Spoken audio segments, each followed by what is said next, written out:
Student, तो आज जो है हम नया टॉपिक पढ़ेंगे फर्टिलाइजेशन। क्या होता है fertilisation? The fusion of male gamete with the female gamete to form the zygote is known as the fertilisation.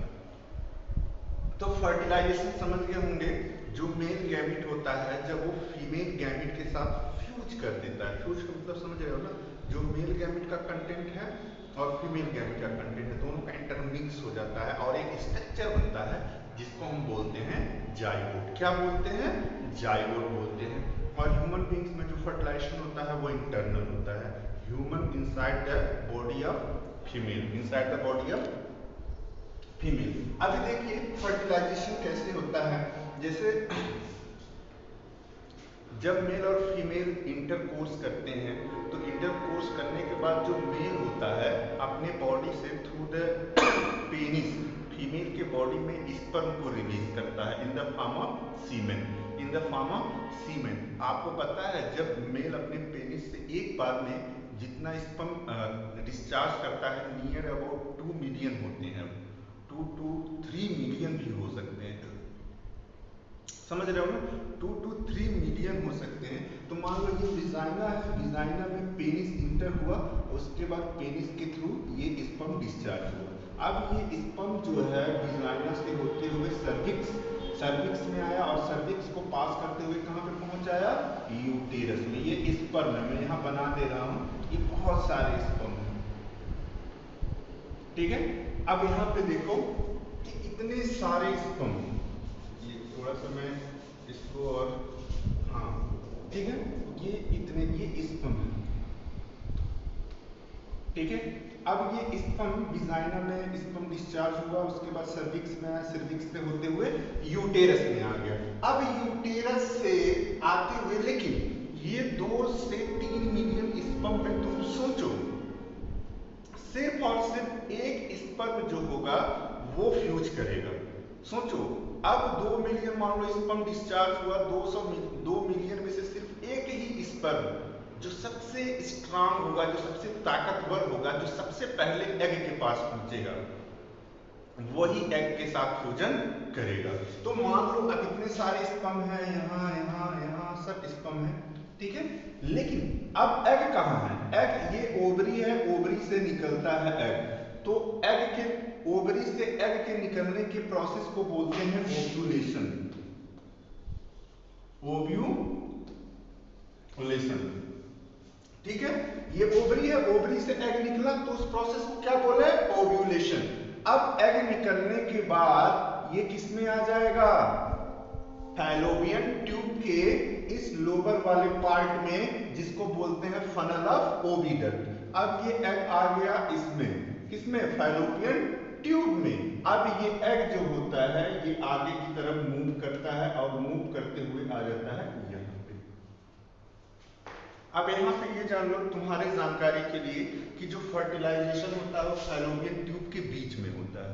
कहाँ पे? नियर अबाउट सेंटर में होता है, ठीक है। नियर अबाउट सेंटर में होता है, यहाँ नहीं होगा फ्यूजन, ना तो यहाँ होगा, सेंटर में, नियर अबाउट सेंटर में। अगर हायर क्लास में जाओगे तो ये जो फैलोपियन ट्यूब है 3 पार्ट में डिवाइड होता है। इसको बोलते हैं इन्फिंडिबुलम, इसको बोलते हैं एम्पुला और इसको बोलते हैं इस्थमस।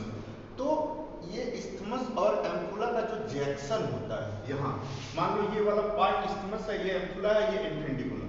तो जो फ्यूजन होता है जहाँ पे इस्थमस और एम्पुला यहाँ पे ज्वाइंट होते हैं, यहाँ पे फ्यूजन होता है। तो नियर अबाउट सेंटर में फैलोपियन ट्यूब के बीच में फ्यूजन होता है। अब ये स्पर्म यहाँ से जा रहे हैं, अब जो इन देखो कितने सारे स्पर्म हैं, लेकिन जो सबसे पहले एग के पास पहुंचे, इधर से एग आता है और इधर से, मतलब एग तो यहाँ पे रहेगा ही रहेगा, लेकिन स्पर्म जो होते हैं वो मोबाइल होते हैं, मतलब मूव करते हैं। अब ये स्पर्म मूव, क्योंकि ये टेल है, ये टेल, इस टेल के हेल्प से जो होते हैं ऐसे मूव करते करते करते यहाँ पे पहुंच जाते हैं, ठीक है। यहाँ पे पहुंच जाते हैं, ये एग है और ये स्पर्म, ठीक है। अब ये स्पर्म जो होता है एग के साथ फ्यूज करता है और देखो ये और फ्यूज किया और इन दोनों का कंटेंट जो है आपस में इंटरमिक्स हो गया। क्या हो गया? आपस में इंटरमिक्स हो गया। ये जो टेल होता है वो फ्यूज नहीं करता है। टेल जो होता है केवल इसका हेड वाला जो पार्ट होता है यही एग के अंदर जाता है और ये बाकी बाहर निकलता है। ये जो टेल होता है वो अंदर नहीं जाता है। अब जब ये हेड वाला पार्ट एग में पहुंच गया और फ्यूज हो गया इंटरमिक्स, तो जो स्ट्रक्चर बनता है उसी को बोलते हैं जाइगोट और इस पूरे प्रोसेस को बोलते हैं फर्टिलाइजेशन। क्या बोलते हैं? फर्टिलाइजेशन। ये जाइगोट तुम्हारा हो गया। ठीक है, तो ये जाइगोट तुम्हारा बन गया। ठीक है, when male gamete fuse with the female gamete to form the zygote is known as fertilization। अब यहाँ पे फर्टिलाइजेशन हो गया, ये जाइगोट बन गया फैलोपियन ट्यूब में। अब ये जाइगोट में फर्टिलाइजेशन होने के बाद तुरंत जो होता है वो माइटोटिक डिवीजन होने लगता है। जैसे जाइगोट जो होता है, ये जाइगोट है तो ये सिंगल सेल है ना, तो इसमें नंबर ऑफ सेल इंक्रीज होने लगते हैं, डिवीजन हो जाता है। 1 से 2 सेल बन गए, फिर 4 बन गए, फिर 6, फिर 8, फिर 16, फिर 32, फिर 64। इस तरह से नंबर ऑफ सेल जो होते हैं जाइगोट में बढ़ते जाते हैं और जो जाइगोट का साइज होता है वो इंक्रीज करता जाता है, बढ़ता रहता है, क्योंकि नंबर ऑफ सेल बढ़ रहे हैं ना। पहले तो सिंगल सेल था, अब देखो इसमें बहुत सारे सेल बढ़ गए। जब सेल बढ़ेगा तो जाइगोट का साइज जो है वो क्या होगा? बड़ा होगा। अब धीरे यही फर्टिलाइजेशन और यहीं से डिवीजन स्टार्ट हो गया। अब डिवीजन हो रहा है और जाइगोट धीरे धीरे जो है कहां पे आ गया? यूटेरस में आ गया। कहां पे आ गया? यूटेरस में आ गया। कहां पे आ गया? यूटेरस में आ गया। यूटेरस में आने के बाद जानते हो इसमें डिवीजन होता रहता है और ये जाइगोट नियर अबाउट 1000 सेल जो होता है, नंबर ऑफ सेल इंक्रीज होते जा रहे हैं और बहुत सारे सेल, मतलब इतने सेल हो जाते हैं कि मतलब 1000 सेल स्ट्रक्चर बन जाता है और ये बीच में हॉलो स्ट्रक्चर्स होता है और पूरा ये ऐसे स्ट्रक्चर्स बन जाता है जिसको हम बोलते हैं एम्ब्रियो। क्या बोलते हैं? एम्ब्रियो। मतलब जब जाइगोट में डिवीजन होता है और नंबर ऑफ सेल जो होते हैं वो नियर अबाउट 1000 तक पहुंच जाते हैं, तब उसे बॉल लाइक स्ट्रक्चर बन जाता है, बॉल लाइक। ठीक है, तब उसको हम बोलते हैं एम्ब्रियो। क्या बोलते हैं? एम्ब्रियो बोलते हैं। क्या बोलते हैं? एम्ब्रियो बोलते हैं। अब यहाँ पे एम्ब्रियो जो है, अब ये जाइगोट किस में बदल गया? एम्ब्रियो में बदल गया। क्यों एम्ब्रियो कह रहे हो? क्योंकि जाइगोट तो एक सिंगल सेल था और एम्ब्रियो क्या है? मल्टी सेलुलर है, मतलब बहुत सारे सेल, उसमें 1000 सेल स्ट्रक्चर बन गया बॉल लाइक, तो ये एम्ब्रियो हो गया। अब इस एम्ब्रियो का क्या होगा? अब ये जो एम्ब्रियो होगा, ये जो यूट्रनाइल वॉल है, यूट्रनाइल वॉल मतलब जो यूटेरस होता है, उस यूटेरस का जो ऊपर का जो वॉल होता है, ठीक है, इसको हम बोलते हैं इंडोमाइट्रियम। क्या बोलते हैं? इंडोमाइट्रियम। और ये इंडोमाइट्रियम फ्लैशी हो जाता है। क्या हो जाता है? फ्लैशी हो जाता है। और ये जो एम्ब्रियो होता है, ये एम्ब्रियो इस इंडोमाइट्रियम वॉल के अंदर एम्बेडेड हो जाता है। क्या हो जाता है? एम्बेडेड हो जाता है। समझ रहे हो ना? क्या हो जाता है? एम्बेडेड मतलब धंस जाना। धंस जाना मतलब ये वॉल है, इसके अंदर धंस जाता है, मतलब एम्बेडेड हो जाता है। और एम्बेडेड हो जाएगा तो इससे अटैच हो गया। तो इस पूरे प्रोसेस को हम लोग बोलते हैं इम्प्लांटेशन। क्या बोलते हैं? इम्प्लांटेशन। इम्प्लांटेशन क्या बोलते हैं भाई? इम्प्लांटेशन। तो ये जो एम्ब्रियो है इस यूट्रनाइल वॉल में अटैच हो गया, समझ लो सिंपल लैंग्वेज में अटैच हो गया या एम्बेडेड हो गया। तो एम्बेडेड जब हो जाएगा तो ये जो एम्ब्रियो होगा वो फ्री रहेगा नहीं, क्योंकि इसे जुड़ गया है ना यूट्रनाइल वॉल से, अटैच हो गया है। तो इसी अटैच होने के प्रोसेस को बोलते हैं इम्प्लांटेशन। फिर ये अटैचमेंट जो होता है वो जब तक एम्ब्रियो फीटस में नहीं बदल जाता है, मतलब जब तक पार्टुलेशन का पीरियड नहीं आता है, तब तक जो होता है इसी से अटैच रहता है। क्यों अटैच रहता है? इसके पीछे रीजन क्या है? जैसे कि ये मान लो कि यूट्रनाइल वॉल है और ये एम्ब्रियो अटैच है, तो इसलिए अटैच होता है क्योंकि आखिर में बताओ जो एम्ब्रियो डेवलपिंग एम्ब्रियो है उसको भी तो न्यूट्रिएंट चाहिए, ग्लूकोज चाहिए, अमीनो एसिड चाहिए, ऑक्सीजन चाहिए, ठीक है, एंजाइम चाहिए, हार्मोन, जो भी सारे सिस्टम होते हैं वो पूरे इस एम्ब्रियो को चाहिए। तो वो ये एम्ब्रियो को जो ये सारी चीजें प्रोवाइड होती हैं वो आखिर में मदर से ही तो मिलेगा। तो मदर जो फूड खाएगी, जो न्यूट्रिएंट खाएगी, वही तो इस एम्ब्रियो में जाएगा।